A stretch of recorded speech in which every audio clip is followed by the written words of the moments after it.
in a 12-day race, I'll get about 20 hours of sleep. And most people think that fact in itself would make this an extremely grueling, totally uncomfortable race. Then you add to it the cold. We are often as cold as 50 below. You have the windstorms, you have the snowstorms. You also might have 40 above zero. You have a lot of elements that are causing what most people view as discomfort.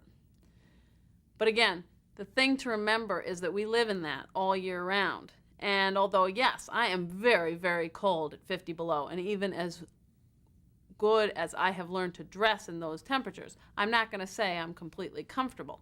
Yet, I know how to deal with them, and I'm not miserable. Although sometimes you are, but I'm often not miserable. So the thing that I think is important for me to say is that the country we're going through is so magnificent and beautiful. And even though I've gone through this same country many, many, many times, it is never anything less than spectacular.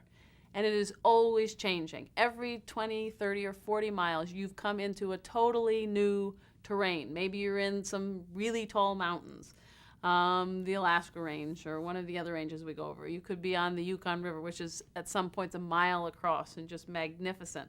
Or the frozen tundra, which is not beautiful in the same sense of the mountains, but awesome in its expanse. So there's always something beautiful to look at. If it's the night, you may not be able to see anything except for the stars, or more often the northern lights.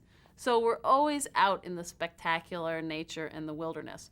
And no matter how tired you are, no matter how cold you are able to appreciate that.